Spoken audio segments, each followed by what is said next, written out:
The old brass bell above the door chimed softly as Maya looked up from arranging a batch of fresh sunflowers. Rain was tapping against the windows of her little flower shop, and she hadn't seen a customer in over 2 hours. Days like this made her wonder if she'd made the right choice opening Blooming Hearts 8 years ago, but she quickly pushed those thoughts away. Every flower had its season, her grandmother used to say, and maybe hers was just taking a little longer to bloom. The man who walked through her door looked completely out of place.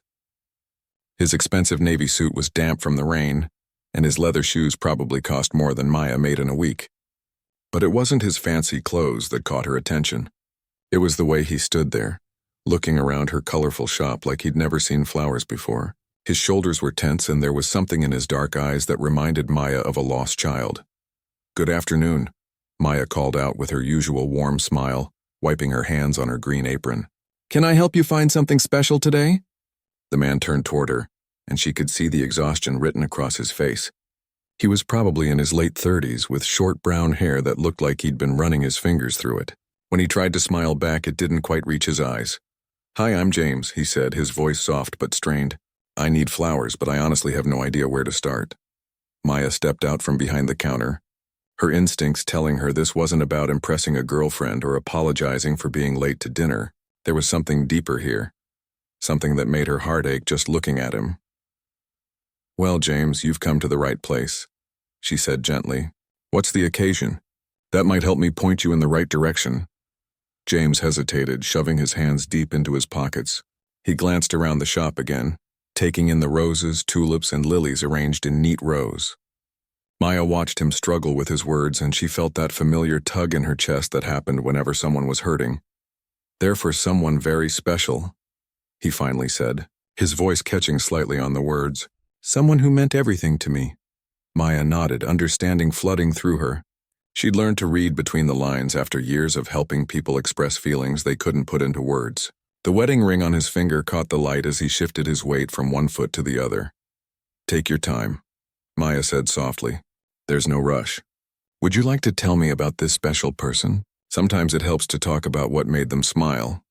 James looked surprised by her gentle approach. Most florists, he'd expected, would just show him the most expensive arrangement and send him on his way. But Maya seemed genuinely interested, her brown eyes kind and patient. "Her name was Lisa," he said quietly, and Maya noticed how he used the past tense. Her heart squeezed with sympathy. She loved flowers more than anyone I've ever known. She could spend hours in gardens just walking around and smelling everything. She said flowers were like little pieces of joy that nature scattered around the world. Maya smiled at that, thinking of her own grandmother who used to say something similar. She sounds like someone who really understood the magic in simple things. She did, James agreed, his voice getting stronger as he talked about Lisa. She had this way of finding beauty everywhere. Even during the difficult times, she'd still point out a pretty flower growing through a crack in the sidewalk or get excited about the neighbor's blooming tree. Maya could hear the love and pain mixed together in his voice. She'd helped many people over the years choose flowers for those they'd lost, and she'd learned that sometimes the best thing she could do was just listen. "Today would have been our 10th anniversary," James continued, looking down at his wedding ring. "Lisa always said that if anything ever happened to her, I should still celebrate the day we got married. Not with sadness, but with gratitude for the time we had together." Maya felt tears prick at the corners of her eyes, but she blinked them away. This wasn't about her emotions. It was about helping James honor his wife's memory in the most beautiful way possible. "What was her favorite flower?" Maya asked, leading James toward the different displays. "White roses," James said immediately. She said they reminded her of fresh starts and pure love. "We had them at our wedding." He paused, touching a white rose gently. "But she liked other flowers too. She wasn't picky. She said every flower had its own personality and purpose." Maya smiled at that wisdom. "Your wife sounds like she was a very wise woman. I think I can help you create something beautiful for her." As they walked through the shop together, Maya pointed out different options, explaining the meanings behind various flowers and how they might work together. James listened carefully, asking questions about colors and arrangements. Maya noticed that talking about the flowers seemed to ease some of the tension in his shoulders. "How about baby's breath?" Maya suggested, showing him the delicate white flowers. They represent everlasting love and new beginnings. And maybe some eucalyptus for the greenery. It symbolizes protection and healing. James nodded, his eyes brightening a little. Lisa would have loved that combination. She always said the little details mattered most. Maya began gathering the flowers they'd chosen, her hands working skillfully to create a beautiful arrangement. As she worked, James watched quietly, and she could sense him relaxing for the first time since he'd walked in. "Do you have children?" Maya asked gently, tying a soft white ribbon around the stems. James's face lit up with the first real smile she'd seen from him. "A daughter, Lucy. She's 6 years old and looks exactly like her mother. Same blonde hair, same bright smile." His expression grew serious again. "She misses Lisa terribly. Some days I don't know how to help her through it." Maya's heart went out to this man trying to navigate loss while raising a little girl. She finished the arrangement and held it up for James to see. The white roses were perfectly arranged with baby's breath and eucalyptus, creating something elegant and meaningful. "It's perfect," James said, his voice thick with emotion. "Lisa would have absolutely loved it. Thank you for taking the time to understand what I needed." Maya wrapped the bouquet carefully in soft paper, making sure every stem was protected. As she worked, she found herself hoping that this small gesture would bring James and his daughter some comfort. Sometimes, she'd learned, the most important thing wasn't the flowers themselves, but the love and care that went into choosing them. The rain had stopped by the time she finished, and soft afternoon light was streaming through the windows. James stood waiting patiently, and Maya could see that some of the lost look in his eyes had been replaced by something softer. Maybe it was peace, or maybe it was just the comfort that came from knowing Lisa's memory was being honored with something beautiful. Maya handed him the bouquet, and their fingers brushed briefly as he took it. She could feel the calluses on his hands despite his expensive clothes, and she wondered what his story really was. But that didn't matter right now. What mattered was that she'd been able to help someone turn their grief into something beautiful, just like her grandmother had taught her all those years ago. James held the beautiful bouquet carefully, but instead of heading toward the door, he lingered by the counter. Maya noticed his hesitation and the way his eyes kept drifting back to the flowers. Something told her he wasn't quite ready to leave yet. "Would you like me to add a card?" Maya offered gently. "Sometimes it helps to write down what you're feeling." James shook his head slowly. "I don't think I could find the right words." Lisa was always the one who was good with words. She could make grocery lists sound like poetry. He managed a small laugh, the first one Maya had heard from him. "I'm more of a numbers guy. Everything in my world has to add up perfectly, but grief doesn't follow any logical formula." Maya set down the scissors she'd been holding and leaned against the counter. "You know, I lost my grandmother 5 years ago. She was the one who taught me everything about flowers. When she passed away, I thought I'd never be able to run this shop without her wisdom." She gestured around the colorful space, "But I learned that love doesn't disappear when someone dies. It just changes form." James looked up from the flowers, his eyes meeting hers. "How do you mean?" "Well," Maya said thoughtfully, "my grandmother used to say that every flower arrangement told a story. She taught me to listen to what people really needed, not just what they asked for. Now every time I help someone like you, I feel her presence. Her love lives on through the kindness I try to show others." James was quiet for a long moment, absorbing her words. Lisa used to say something similar. She believed that the love we give comes back to us in unexpected ways. His voice grew softer. "I just wish Lucy could understand that. She's only 6, and she keeps asking when Mommy is coming home." Maya's heart clenched at the thought of a little girl waiting for a mother who would never return.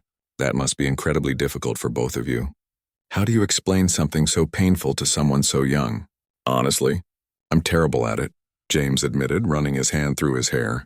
Lisa was the gentle one, the one who could make everything better with a hug and the right words. "I'm used to solving problems with spreadsheets and business meetings. But how? Do you solve a broken heart? How do you explain to a 6-year-old why the most important person in her world just isn't there anymore?" Maya could hear the exhaustion in his voice, the weight of trying to be both mother and father to a grieving child while dealing with his own loss. She'd seen this before with other customers who'd lost spouses, but each story still touched her deeply. "You know what helped me when I was young and scared?" Maya said, moving to adjust some flowers in a nearby vase. "My grandmother used to take me to the botanical gardens downtown. She'd show me how flowers grew in cycles, how some bloomed in spring and others in fall, but they were all part of the same beautiful garden. James tilted his head, interested. The botanical gardens? Lisa loved that place. We used to take Lucy there every Sunday after breakfast. It was our family tradition. His eyes grew distant. Lisa would pack a picnic and we'd spend hours walking around, letting Lucy run ahead to look at the butterflies. It sounds like you created beautiful memories there, Maya said warmly. Those don't disappear just because she's gone. Actually, James said, his voice growing stronger, that's where I'm taking these flowers, to Lisa's favorite spot by the rose garden. She used to sit on this old wooden bench and say it was the most peaceful place in the world. He paused, looking down at the bouquet. I thought maybe if I went there today on what would have been our anniversary, I might feel close to her again. Maya smiled at that. I think that's a beautiful way to honor her memory. And Lucy, is she going with you? James's expression grew complicated. She's at my mother's house right now. I wasn't sure. I didn't know if it would be too hard for her to see me crying. She's been through so much already, and I'm supposed to be the strong one. James, Maya said gently, can I tell you something my grandmother once told me? She said that showing our children how to grieve properly is one of the greatest gifts we can give them. It teaches them that it's okay to feel deeply, and that love is worth the pain of loss. James was quiet for a long moment, considering her words. You think I should take Lucy with me? I think, Maya said carefully, that Lucy probably misses her mother just as much as you do. And seeing her father honor that love might help her understand that it's okay to miss someone while still celebrating the joy they brought to your life. James nodded slowly, and Maya could see him processing this idea. Lisa always said our Sunday trips to the gardens were Lucy's favorite part of the week. Maybe it would help her to go back there, to remember the good times instead of just the hospital visits and the sadness. Children are often braver than we give them credit for, Maya said. And they understand love better than most adults do. You're right, James said, his voice gaining confidence. Lisa wouldn't want me to protect Lucy from grief by hiding my own feelings. She'd want us to face it together as a family. Maya watched as James seemed to straighten up a little, some of the heavy burden lifting from his shoulders. It amazed her how talking about the people we love could sometimes heal us, even in the midst of loss.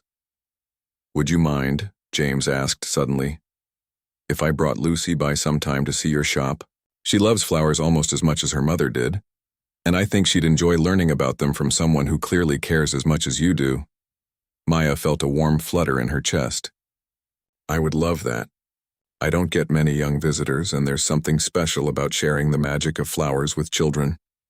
They see beauty without any of the complications that adults bring to it. Thank you, James said, and Maya could see tears gathering in his eyes. Not just for the flowers, but for listening, for understanding. I came in here feeling lost, and somehow you've helped me remember what's important. Maya felt her own eyes misting up. That's what flowers are really about, you know. They're not just pretty decorations. They're about connection, about showing someone that they matter, that their feelings are valid and their love is real.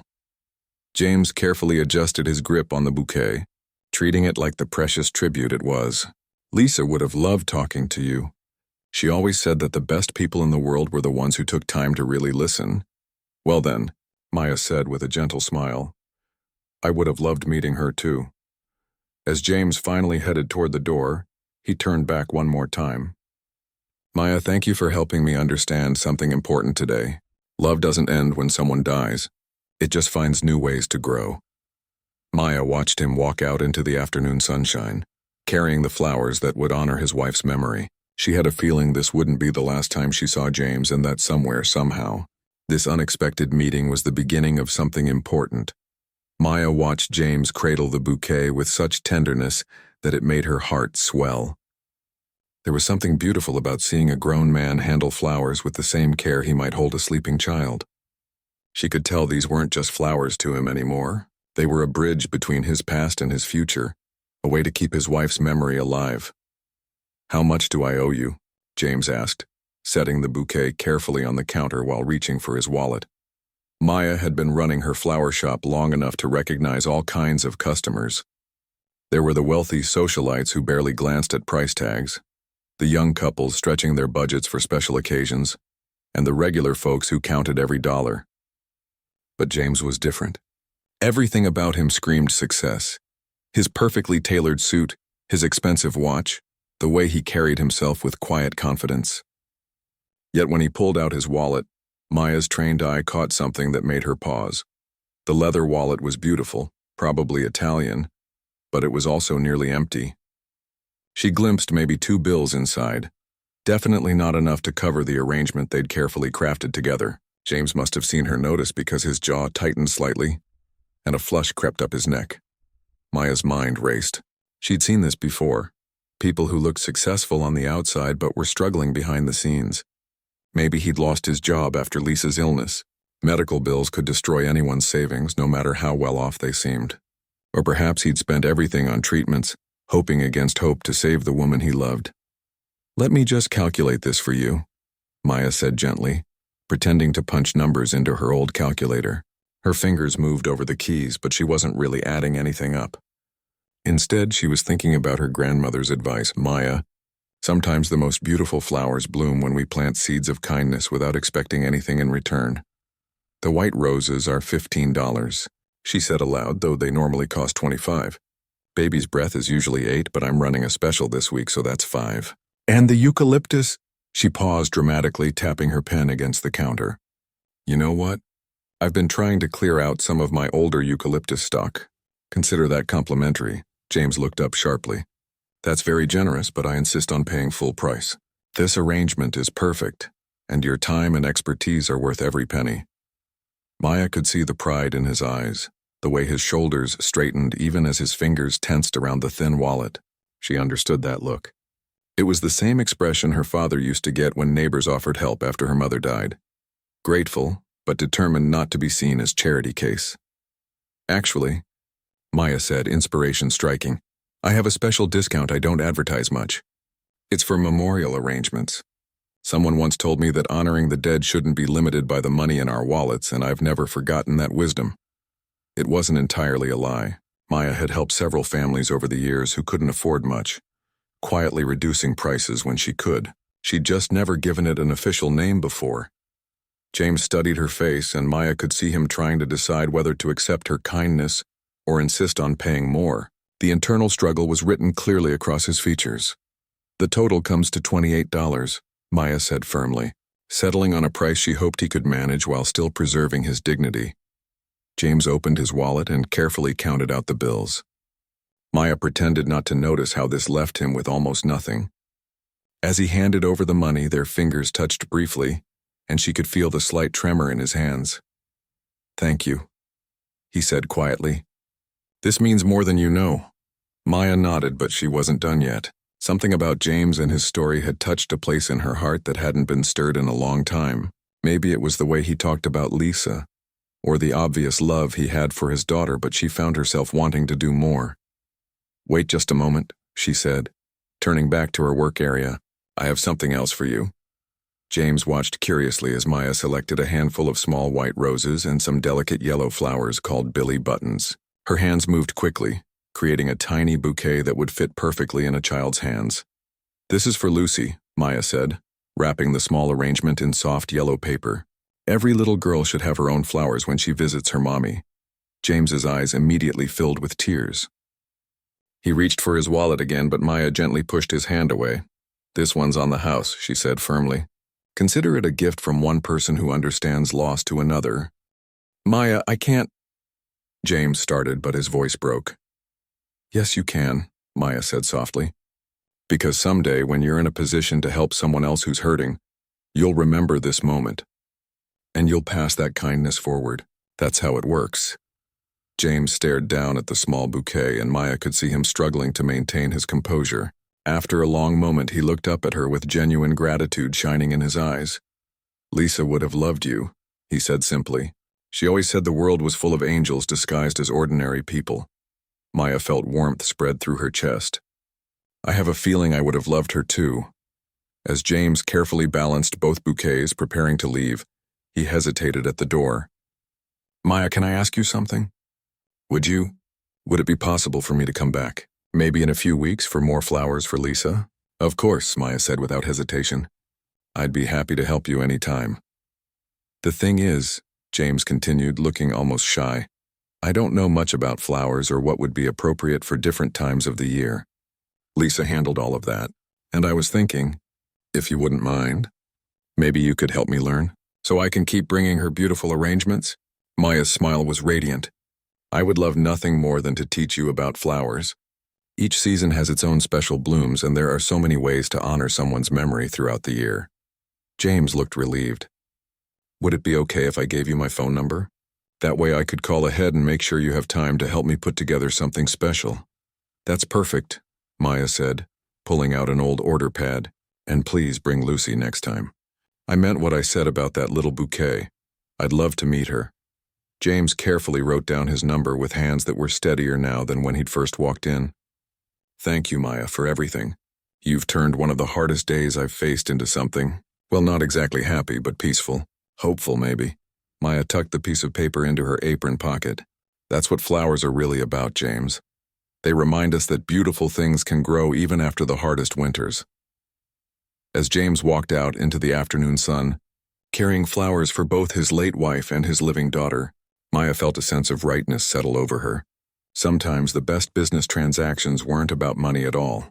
They were about human connection, about recognizing when someone needed not just flowers, but understanding and kindness. She had a feeling this was the beginning of something important, though she couldn't have imagined just how much this one act of compassion would change both their lives. 3 weeks had passed since James first walked into Maya's flower shop, and those weeks had been some of the hardest she'd faced since opening Blooming Hearts. The morning sun streamed through her shop windows, highlighting the dust motes dancing above her carefully arranged displays. But Maya barely noticed their beauty. She was sitting at her small desk behind the counter, staring at a stack of bills that seemed to grow taller each day. The rent notice lay on top, stamped with angry red letters that made her stomach churn every time she looked at it. Her landlord, Mr. Peterson, had been patient for months as Maya struggled to keep up with the rising costs, but his patience was wearing thin. The letter was clear and brutal in its simplicity. Pay the back rent of $4,000 within 30 days, or close the shop permanently. Maya rubbed her temples, trying to fight off the headache that had become her constant companion. She loved this little shop more than anything in the world. Every flower, every arrangement, every satisfied customer represented 8 years of dreams and hard work. Her grandmother's spirit lived in these walls, in the lessons about kindness and community that Maya tried to carry on every single day. But love doesn't pay rent, and dreams don't cover utility bills. The harsh reality was that foot traffic had been declining for months. The big chain stores outside of town offered cheaper flowers, and online ordering was stealing more customers every week. Maya had watched other small businesses on her street close their doors one by one, leaving empty storefronts with dusty windows where vibrant shops used to thrive. She picked up her calculator and ran the numbers again, hoping somehow the math would work out differently this time. Between her savings and what she could reasonably expect to make in the next month, she was still $2,000 short.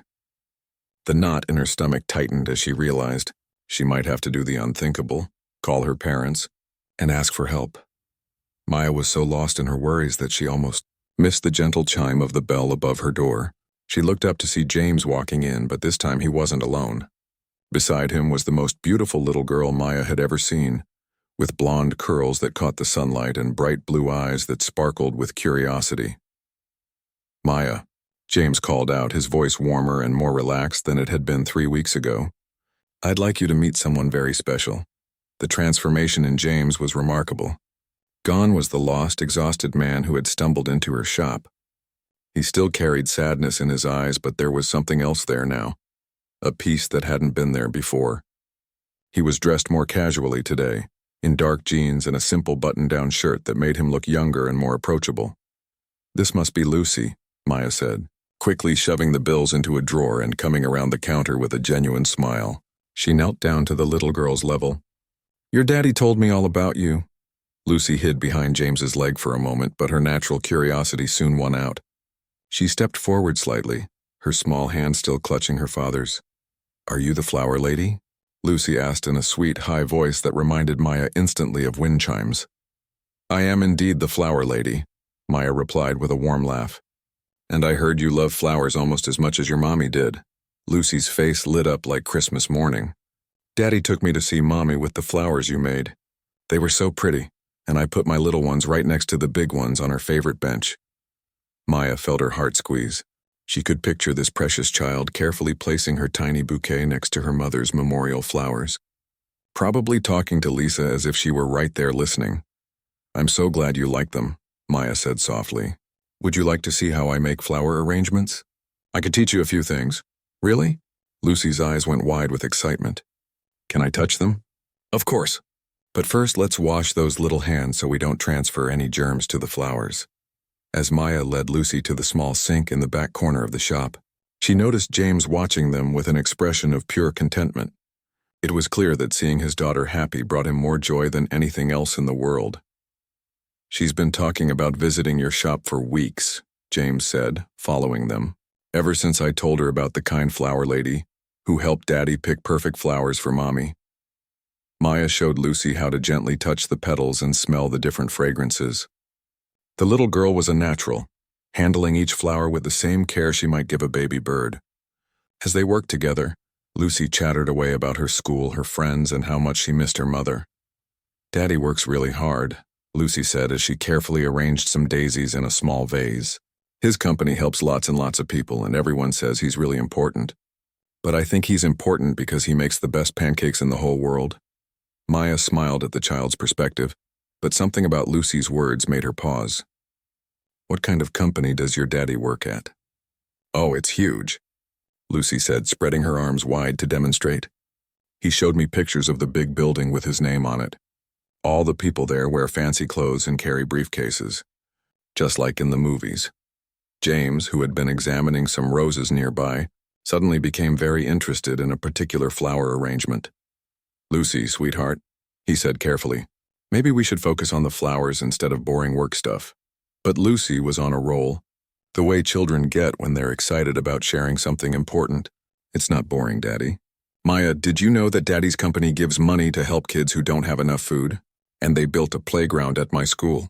Daddy says that when you have a lot, you should share with people who don't have as much." Maya's mind was starting to put pieces together, but she couldn't quite believe what she was thinking. A big building with his name on it? A company that did charitable work around the city? "Lucy," Maya said gently, "what's the name of your daddy's company?" "Sterling Industries," Lucy announced proudly. "Daddy always says it's not really his company. It's everyone's company, but all the newspapers call him the boss." Maya felt the world tilt slightly. Sterling Industries was the biggest company in their city, maybe in the entire state. She'd seen their CEO's picture in the newspaper dozens of times, usually accompanying articles about business deals worth millions of dollars or charitable donations that changed entire communities. She looked up at James, who was now standing very still, his face flushed with what looked like embarrassment. "You're Jonathan Sterling," Maya whispered, the pieces finally clicking into place. Jonathan ran his hand through his hair, the same nervous gesture she'd seen him make 3 weeks ago. "I was hoping we could just be James and Maya for a while longer," he said quietly. Maya's mind raced as she thought about their first meeting. The expensive suit that had seemed oddly worn, the nearly empty wallet, the way he'd carried himself with quiet authority even in his grief. And here she'd been, giving him discounts and charity flowers, while he was probably worth more money than she'd see in several lifetimes. "I gave you a discount," Maya said, her cheeks burning with embarrassment. I assumed you were struggling financially." "Maya, please," Jonathan said, stepping closer. "That kindness meant everything to me. Not because I needed the money, but because you saw a hurting father and wanted to help. That's who you are, and it's exactly what Lisa would have done." Lucy looked back and forth between the adults, sensing the tension but not understanding it. "Did I say something wrong?" she asked in a small voice. Maya knelt down beside the little girl again, forcing a smile. "No, sweetheart. You didn't do anything wrong at all." The awkward silence in the flower shop stretched for what felt like hours, though it was probably only seconds. Maya felt her cheeks burning as she processed the reality of the situation. Jonathan Sterling, the man whose business empire was featured on magazine covers, whose charitable donations made front-page news, had stood in her shop 3 weeks ago with a nearly empty wallet, and she had offered him a discount out of pity. Jonathan seemed to sense her embarrassment. Maya, please don't feel awkward about this. What you did that day wasn't about money. It was about seeing someone who was hurting and choosing to help. Lucy, who had been quietly arranging flowers during the adult conversation, suddenly tugged on Maya's apron. Miss Maya, why do you look sad? Did I make you upset by talking about Daddy's work? Maya knelt down to Lucy's level, forcing herself to push aside her embarrassment. This sweet little girl didn't deserve to feel responsible for adult complications. Oh, sweetheart, you didn't do anything wrong at all, Maya said gently, smoothing down Lucy's blonde curls. I'm just surprised, that's all. Your daddy is apparently much more important than I realized. He's important to me because he reads me stories every night and makes funny voices for all the characters, Lucy said matter-of-factly. The work stuff is just what he does during the day. Jonathan's face softened as he looked at his daughter. Lucy's right. Being her father is the most important job I'll ever have. Maya stood up slowly, her mind still reeling. She looked around her small shop, at the carefully arranged bouquets, the handwritten price tags, the old cash register that sometimes stuck, and suddenly felt very small in the presence of such success. I should probably apologize, Maya said quietly. I completely misjudged your situation that first day. The discount, the free flowers for Lucy. You must have thought I was condescending. Maya, stop, Jonathan said firmly. Do you want to know what I was thinking that day? I was thinking that Lisa would have loved you immediately. She always said that true wealth wasn't measured in bank accounts, but in how willing someone was to help others, especially strangers who couldn't offer anything in return. Maya felt tears prick at her eyes. But I gave you charity when you didn't need it. I must have seemed so presumptuous. You gave me exactly what I needed, Jonathan corrected gently. Kindness, understanding, a safe space to grieve without judgment. Do you think your compassion would have meant less to me if you'd known who I was? Maya considered this, wiping at her eyes with the back of her hand.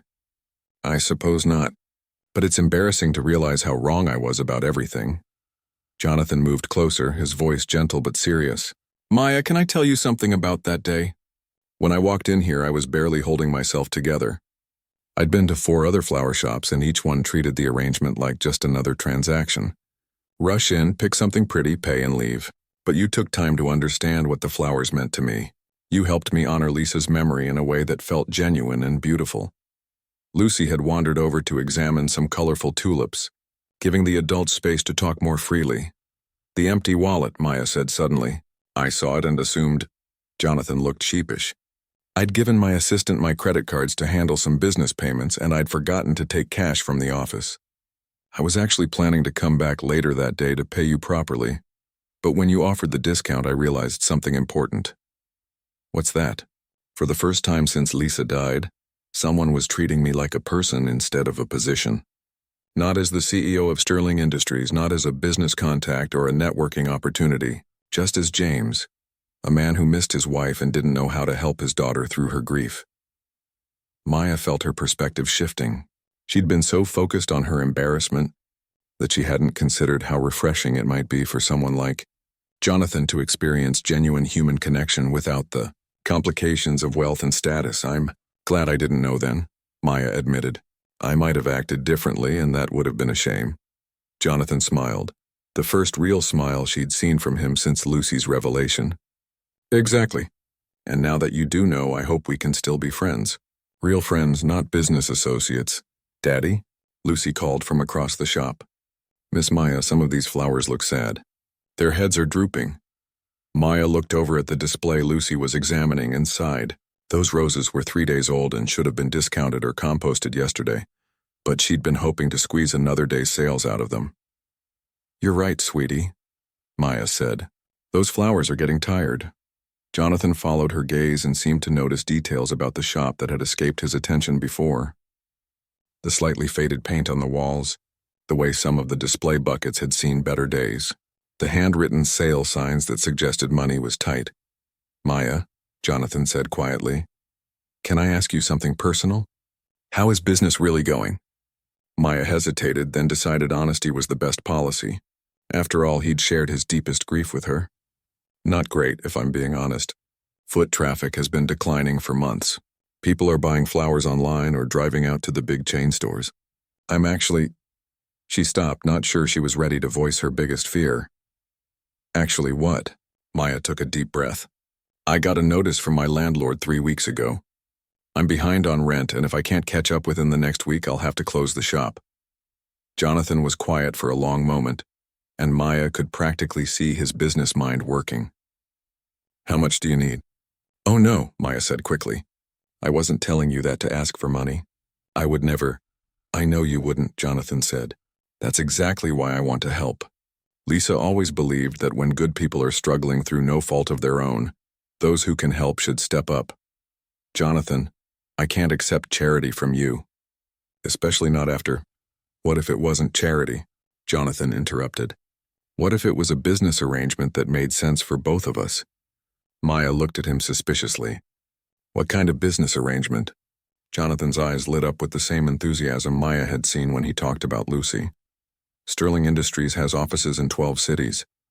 We spend thousands of dollars every month on floral arrangements for our lobbies, conference rooms, and corporate events. What if, instead of using some impersonal corporate florist, we worked with someone who actually cares about creating something beautiful? Maya stared at him. You're talking about a major corporate contract. I'm talking about giving my business to someone who deserves it, Jonathan said. Someone who showed kindness to a stranger when she thought he couldn't pay her back. Daddy, what's a corporate contract? Lucy asked, having wandered back over to the adults. It means Miss Maya would make flowers for Daddy's offices, Jonathan explained. Lots and lots of flowers. Lucy clapped her hands together. That's perfect. Miss Maya makes the most beautiful flowers in the whole world. Maya felt overwhelmed by the magnitude of what Jonathan was offering. A contract with Sterling Industries could save her shop and provide financial security for years to come. I don't know what to say, Maya whispered. Say yes, Jonathan said simply. Let me help you the same way you helped me. Not because you need it, but because it's the right thing to do. Maya looked around her little shop, at the flowers her grandmother had taught her to arrange, at the space where she'd found her calling, at Lucy's bright face filled with excitement. Sometimes she realized accepting help was just another form of kindness. Yes, Maya said, her voice growing stronger. Yes, I'd love to work with Sterling Industries. 6 months later, Blooming Hearts was thriving beyond Maya's wildest dreams. The corporate contract had provided steady income, but word of mouth from satisfied Sterling Industries clients had brought in dozens of new customers. Maya had been able to hire her first employee and expand her selection of flowers. Most importantly, she'd gained a friendship that enriched her life in ways money never could. Jonathan and Lucy visited every week, sometimes to pick up corporate arrangements, but more often just to chat and let Lucy help with small bouquets. On Sundays, the three of them would visit Lisa's bench at the botanical gardens together, continuing a tradition that honored memory while building new hope. Maya often thought about her grandmother's words. Every flower has its season. She'd finally learned that kindness, like the most